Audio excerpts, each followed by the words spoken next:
लबाड लोक ओळखा. जोपर्यंत तुम्ही लांडगे ओळखू शकणार नाही तोपर्यंत तुमच्या शेळ्या अशाच बळी जाणार. परंतु एक मुलाच्या वर जेवढे मुलं होतील त्या सगळ्यांना सरकारने नोकरी देऊन टाकायची. एक कायदा करून टाका की त्यांचं मोफत शिक्षण, म्हणजे त्यांचा पालन पोषण आहार, जसं जर्मनी जपानमध्ये आहे ना, की मुलं ही राष्ट्राची संपत्ती आहे. तिथं मुलगा जन्माला आलं की तिथून पुढचा खर्च ते राष्ट्र करतं. त्या पालकाची जिम्मेदारी संपत्ती. त्याचं शिक्षण राष्ट्र करणार, त्याला ग्रॅज्युएट करणार, त्याला नोकरीला ते लावणार, नाही नोकरीला लागला तर त्याला कुठलं तरी दुसरं बिगारी काम करायला लावणार, पण त्याला काम पोटापाण्याला लावणार. तसं एक मुलगा जन्माला आला की तिथून पुढच्या मुलांचे, मग त्या हिंदू कुटुंबाला 5 पोरं होऊ 10 पोरं होऊ, ती राष्ट्राची संपत्ती म्हणून घोषित करून टाका आणि त्या मुलांचं शिक्षणाचं पालन पोषणाचं जबाबदारी घ्या. आपण चुलीमध्ये पापड्या भाजतो बघा, पापड्या, ती जर हिशोबात भाजली तर ती खायला चांगली लागते, आणि ती करपली तर कार्बन होतं त्याचा धुराळा. मग ह्या ज्यांच्या बुद्धीचा आधीच धुराळा झाला आहे ते खाण्यात ऐकण्यात उपयोग काय? भाजपचा मुस्लिम विरोध आणि जिहाद या शब्दावर नेहमी जोर असतो. म्हणजे हे जिहादी मानसिकतेचे लोक आहेत की तुम्ही दुकानामध्ये मडीचं जी यात्रा होती त्या यात्रेमध्ये हे नितेश राणे, संग्राम जगताप वगैरे तिथं गेल्यानंतर म्हणतात की दुकानदार हा तुम्ही खरेदी करता, दुकानदार हा हिंदू आहे का बघा, हिंदू दुकानातूनच खरेदी करा. हीच मंडळी असं सांगते की तुमच्या रिक्षामध्ये ज्या बसताय त्या रिक्षावाला तुमचा मुस्लिम आहे का हिंदू आहे ते बघा, गण पाहून बसा म्हणतात. ट्रेनिंगला गेलात म्हणजे जिमला गेलात तुम्ही तर तिथं सुद्धा तुम्हाला ट्रेनर मुसलमान आहे का कसं बघा. महिलांनी विशेष काळजी घ्या.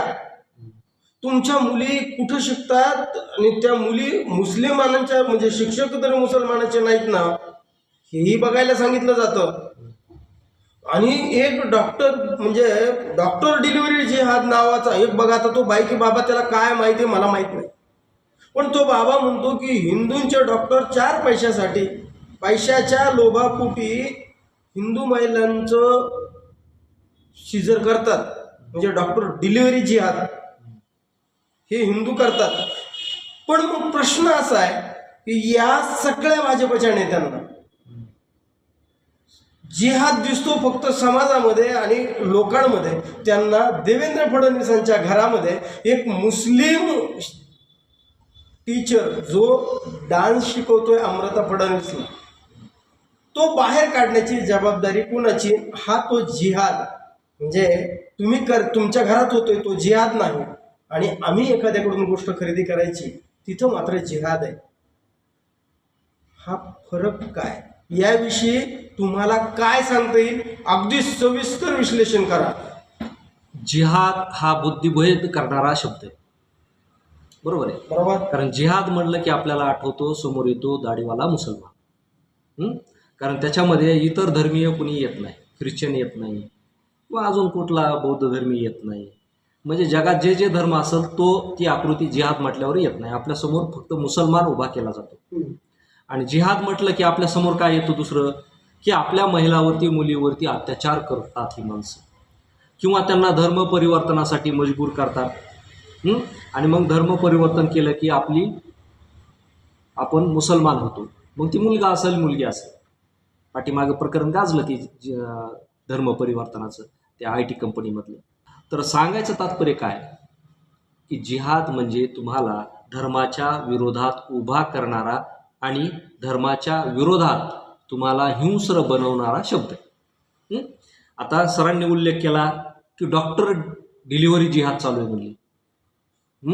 मग आता मला सांगा की तो डिलिव्हरी करणारा डॉक्टर, डिलिव्हरी करून घेणाऱ्या महिला हिंदू, मग तो डॉक्टरही हिंदू, महिलाही हिंदू, मग ही तर जिहाद कसं काय म्हणता येईल? म्हणजे तुम्ही चुकीचा शब्द लावला का नाही? तुम्ही त्या शब्दाची महती तर वेगळी तयार केली. आता हिंदूच्या विरोधात हिंदू जिहाद म्हणायचं का आता आपण? आता राहिला प्रश्न काय माहिती का, की ते अर्धनारी नरेश्वर, अर्धनारी नटेश्वर नरेश्वर असं कोण जे असेल ते असेल, ते म्हणजे वेशपुरुषाचा आणि कुंकू बायकाचे. मग आता त्याला कसं आहे माहिती का, ते आत्मसन्मान जो असतो का नाही, की ते अलीकडं ट्रान्सजेंडर अच्छा. म्हणजे ज्यांचे काय हार्मोनल प्रॉब्लेम हा असतात हा हा ते स्वतः सुद्धा आत्मसन्मान त्यांच्यामध्ये आहे, ते सुद्धा म्हणतात की नाही वा मी मुलीसारखे तर मला मुलीसारखंच राहू द्या, अच्छा. माझं वर्तन मुलासारखं आहे तर मला मुलासारखंच राहू द्या. मग ते शस्त्रक्रिया करून आत्मसन्मान मिळवतात ती माणसं आणि त्यांना शासनानं सुद्धा आता जागा दिल्यात राखीव. परंतु काही माणसं असं असतात की त्यांना त्या आत्मसन्मान नावाची गोष्टच नसते. म्हणजे आतून जे काही भावना असतात का त्या नसतातच, फक्त जगाला दाखवायसाठी वेगवेगळे नाटकं करायचे. मग हे नाटकं करणाऱ्याची संख्या खूप वाढलेली. आता एक तर ह्यांना नॉलेजचा भाग नसतो, ज्ञान नसतं, धर्माच्या नावाखाली काही चालवायचं आणि त्याला आपण धर्म समजून किंवा धर्मकृत्य समजून आपण मूर्ख लोकांनी ते मान्य करायचं. म्हणून असल्या बुवा बाबाचे जे काही ह्या गोष्टी असतात का नाही समाजाला दिशा देणारे, त्यांनाच दिशा नाही तर तुम्हाला काय दिशा देणार? हां, ते पुरुष आहे का बाई त्यालाच माहीत नाही, तुम्हाला काय सांगणार? आणि ते डॉक्टरची भाषा सांगतो, बरोबर का, की ते डिलिव्हरी जिहाद आहे म्हणून. अरे बाबा, तिथं डिलिव्हरी करणारा डॉक्टर आहे, हिंदू आहे, डिलिव्हरी करून घेणारे कुटुंबीय हिंदू आहेत, तिथं जिहादचा काय संबंध? पण उभं काहीतरी लोकांमध्ये भिडून टाकायचं का तो मी बाबा आहे, आणि बाबा म्हणलं की लोकांनी बी झेलायचं. म्हणजे आता एवढे शिकून सवरून असले जर बाबाला तुम्ही धर्माचे पंडित मानित असले तर आपण किती नालायक आहे ते आपण समजून घ्यायचं, बरोबर आहे का? आता प्रश्न काय माहिती का, ठीक आहे बुवा तुझं म्हणणं मान्य बी करू आम्ही की ते डिलिव्हरी जिहाद झाला, किंवा मग तो शस्त्रक्रियाच करायच्या नाही, पोरं होऊ द्यायचे किती बी, मुसलमानाचे कसे वाढतात. म्हणजे हे आपल्याला प्रत्येक वेळी काय करतात, कोणाच तरी बरोबरीचं सांगतात. मुसलमानाला भरपूर मुलं होतात. अरे माणसांनो, जे सुशिक्षित मुलं मुसलमान आहेत ना, हां, किंवा ज्यांना कळतंय किंवा भविष्यामध्ये जगण्यासाठी खूप मोठा पैसा लागतोय, खूप मोठा संघर्ष करावा लागतोय, नोकऱ्या नाहीत, व्यवसाय नाहीत, त्यांना सुद्धा 1-1, 2-2 पोरं आहेत. कुणी सांगितलं 5-5, 10-10 पोरं आहेत? गेला काळ तो 40-50 वर्षापूर्वी. आता क्वचित 10% लोक राहिले ग्रामीण भागामध्ये मुसलमानामधले, किंवा जे हातावरचं पोट आहे किंवा त्यांच्याकडे म्हणजे औषधोपचाराचीच म्हणजे तानातान आहे, हां, की ज्यांना दवाखान्यामध्ये पैसे खर्च करणं त्यांची कॅपॅसिटी नाही, म्हणून त्यांना मुलं आहेत ना, त्यांना काय हौस आहे काय 10-5 पोरं हे करायची. आणि शासनाला जर त्यांची पोरं बंद करायची तर द्या ना, त्यांना रोजीरोटी द्या, त्यांना व्यवसायाला कर्ज द्या, त्यांना घरं बांधून द्या, त्यांच्यातलं दारिद्र्य बघा, ते कशाला करतील? हां, त्यांच्यामध्ये जागृती आणा. अज्ञान हे कारण आहे सगळ्या गोष्टीचं, जिहाद असू नाही तर काही असू. मग हा जिहाद धार्मिक म्हणजे काय, जसा मुस्लिम जिहाद आहे तसा हिंदू जिहाद बी आहे ना. आता तुम्ही जर बघितलं तर हे मागच्या 15 लहान मुलीवरती अत्याचाराच्या घटना घडल्या. त्या मुलींचे बळी घेतले गेले. मग त्यांच्यावर अत्याचार करणारे मुसलमान नव्हते, हिंदूच होते, बरोबर आहे का नाही? मग त्याला कुठला जिहाद म्हणणार तुम्ही? त्याला कुठल्या चौकटीत बसवणार? आता राहिला प्रश्न, मी पुन्हा त्या डॉक्टरच्या डिलिव्हरीवरती होतो की मान्य करू तुम्हाला हिंदू राष्ट्र घडवायचं आहे, हां, हिंदू पुढं न्यायचा आहे, हिंदूंची सत्ता अबाधित ठेवायची, तर एक काम करा, इथून पुढे कुठलीही महिला हिंदूंची डिलिव्हरीला सिझर करणार नाही. ती होतील तेवढे पोरं करतील, परंतु एक मुलाच्या वर जेवढे मुलं होतील त्या सगळ्यांना सरकारने नोकरी देऊन टाकायची. आणि सगळ्यांनी ह्या हिंदू राष्ट्रातल्या सरकारनं त्यांची एक कायदा करून टाका की त्यांचं मोफत शिक्षण, म्हणजे त्यांचा पालन पोषण आहार, जसं जर्मनी जपानमध्ये आहे ना, की मुलं ही राष्ट्राची संपत्ती आहे. तिथं मुलगा जन्माला आलं की तिथून पुढचा खर्च ते राष्ट्र करतं, त्या पालकाची जिम्मेदारी संपत्ती, त्याचं शिक्षण राष्ट्र करणार, त्याला ग्रॅज्युएट करणार, त्याला नोकरीला ते लावणार, नाही नोकरीला लागला तर त्याला कुठलं तरी दुसरं बिगारी काम करायला लावणार, पण त्याला काम पोटापाण्याला लावणार. म्हणजे राष्ट्राची संपत्ती म्हणून तिथली लोकसंख्येकडे ते राष्ट्र बघतात. तसं एक मुलगा जन्माला आला की तिथून पुढच्या मुलांचे, मग त्या हिंदू कुटुंबाला 5 पोरं होऊ 10 पोरं होऊ, ती राष्ट्राची संपत्ती म्हणून घोषित करून टाका आणि त्या मुलांचं शिक्षणाचं पालन पोषणाचं जबाबदारी घ्या.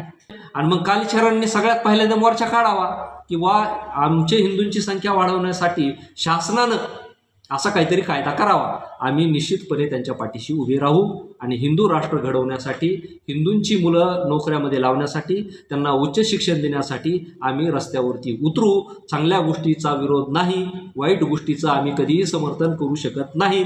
कारण आणि त्यातले त्यात असल्या मूर्ख लोकांचं तर अजिबातच नाही.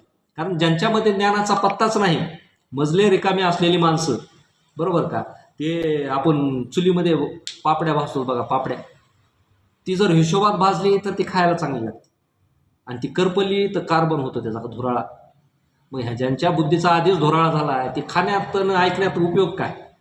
म्हणून अशाला काही उत्तर देणं योग्य नाही. आणि राहिला प्रश्न काय माहिती का, की सर म्हटले किंवा रिक्षात बसायचं नाही, की दाढी आहे का बघायचं, गंध आहे का बघायचं, दुकानामधून खरेदी करायचं नाही, अमुक करायचं नाही, तमुक करायचं नाही. बरोबर आहे का नाही? अहो, हिंदूंचे सगळे सण मुसलमानामुळे साजरे होतात. तुमची भाऊबीज आली, करदुडे दोरे घेऊन तेच विकायला बसतात. तुमची संक्रांत आली, कुंकू हळदी घेऊन तेच विकायला बसतात. ते बिचारे तुमच्या धर्माचा द्वेष करीत नाही, तुमच्या धर्माच्या साह्यानं ते जगतात आणि आधारानं तुम्हाला वस्तू विकतात. ते बिचारे गरीब आहेत, बरोबर आहे का? मी एवढं पण समर्थन त्यांचं नाही करणार. हां, की जसा कट्टरतावाद हिंदूमध्ये आहे तसा प्रत्येक धर्मामध्ये कट्टरतावाद असतो आणि कट्टरतावाद सांभाळणारी माणसं ही धर्म म्हणजे काय समाजद्वेषी असतात, राष्ट्रद्वेषी असतात, हे पण मान्य आहे. कारण त्यांना त्यांच्या धर्मातील इतर समाज भरकटवून कट्टरवादी करून त्यांच्या जीवावरती आयतं खायचं असतं आणि स्वतःचं प्रोटेक्शन करून घ्यायचं असतं. म्हणून ते आपल्या बुद्धिभेद करतात, ते आपली दिशाभूल करतात, दोन धर्मामध्ये दोन जातीमध्ये वाद लावतात आणि स्वतः मात्र निवांत राहतात. असे प्रत्येक धर्मामध्ये असतात. ते सोडून बाकीचा समाज हा गुन्हेगार नाही, त्यांच्याकडं आपण वेगळ्या नजरेनं पाहून उपयोग नाही. शेवटी धंदा कोणचा करावा हे त्या माणसाचा अधिकार आहे आणि आपण लोकशाही राष्ट्रामध्ये जगत आहोत. आणि तिसरी गोष्ट आणखीन एक आहे की मुसलमान हा तुमच्या इज्जतीवरती, तुमच्या महिलावरती हात टाकल्याच्या घटना दुर्मिळातल्या दुर्मिळ आहेत. बरोबर आहे का? आपली महिला, मुलं, कुटुंब असुरक्षित आहेत ते आपल्याच माणसाकडून आहेत. कारण आता जर ह्या वर्षातल्या तुम्ही घटना बघितल्या तर त्याच्यामध्ये सर्वाधिक अत्याचार महिलावरती करणारे हे हिंदूच आहेत. आणि त्याच्याही पुढचा कळ झालेला आहे की लहान लहान मुलीवरती आणि महिलावरती अत्याचार करणारे हे बुवा बाबाच आहेत. म्हणून कालीचरणसारख्या माणसाची सुद्धा एखादी कुंडली शोधायला हरकत नाही. कारण कुणीही इथं म्हणजे उजळ माथ्याचा बुवा बाबा आता कलियुगामध्ये तरी बरं का जन्माला येणं शक्य नाही. प्रत्येक बुवा बाबा हा कलंकित असू शकतो. म्हणून शुद्ध पवित्र आचरणाचा संत कलियुगात असणं धर्मच सांगतो की शक्य नाही असं मला वाटतं. आता राहिला प्रश्न जिहादचा. जिहाद काय आताचा सुरू झालेला नाही. जिहाद हा शब्द आता राजकारणासाठी वापरला जातो.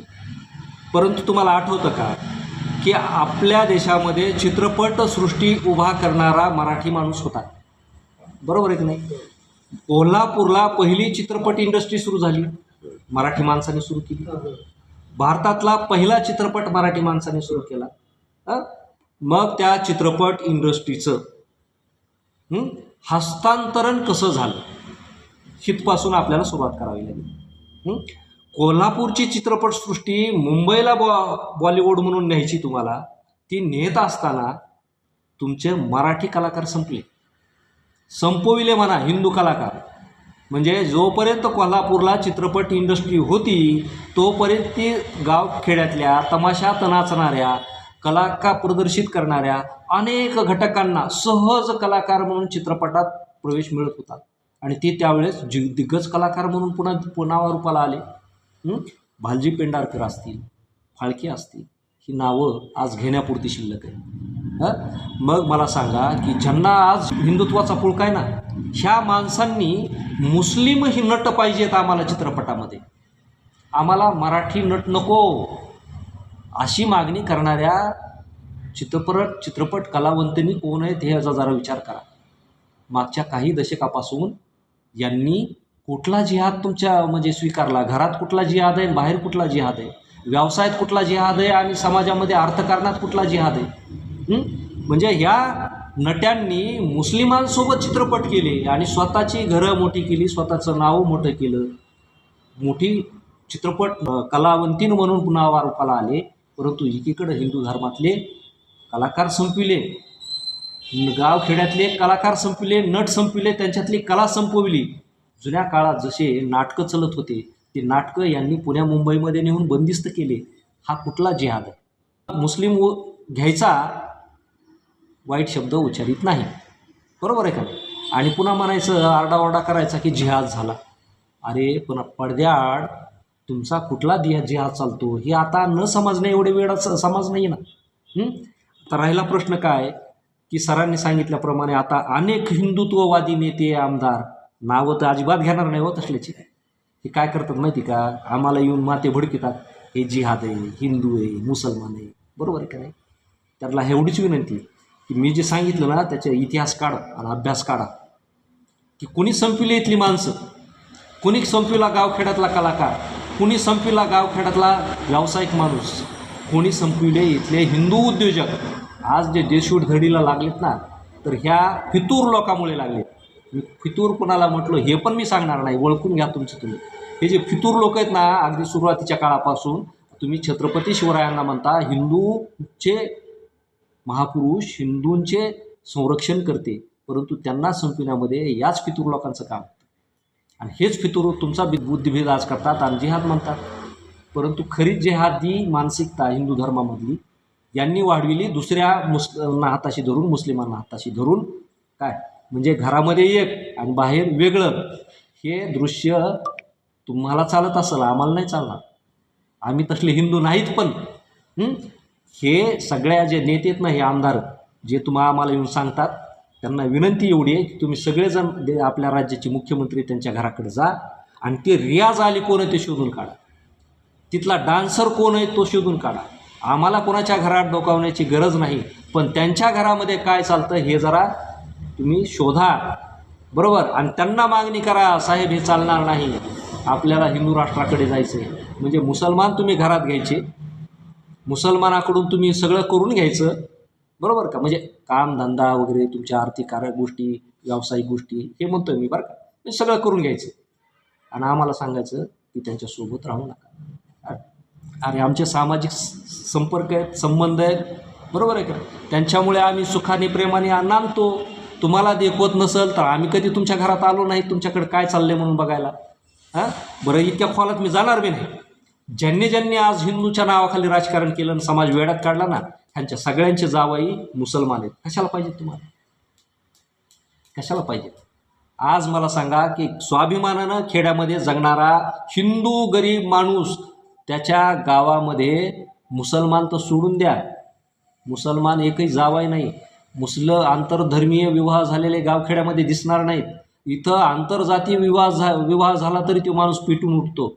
बरोबर आहे का नाही. मी त्याचं समर्थन करीत नाही बरं का की अशा घटनांचं, परंतु शिक्षणानुसार, सामाजिक प्रगतीनुसार त्या गोष्टी घडणं आवश्यक आहे. पण त्या सामाजिक उंचीवरती गेल्यानंतर बरोबर त्याला कुठं धर्माचा आधार देऊन त्याला हे करणं मी त्याचं समर्थन नाही करत. परंतु ह्या ज्या गोष्टी आहेत त्या समाजाला वेळात काढण्याच्या आहेत आणि समाजाला एका गोष्टीमध्ये गुंतून ठेवून त्याचं मानसिक खच्चीकरण करून त्याची मानसिकता दुसरीकडे वळवून त्याचा ऱ्हास करण्याच्या ह्या गोष्टी येतात. म्हणून मला एवढंच म्हणायचं आहे, समाजानं शहाणं व्हा आणि असले लबाड लोक ओळखा. जोपर्यंत तुम्ही लांडगे ओळखू शकणार नाही तोपर्यंत तुमच्या शेळ्या अशाच बळी जाणार. एवढंच मला म्हणायचं आहे. धन्यवाद.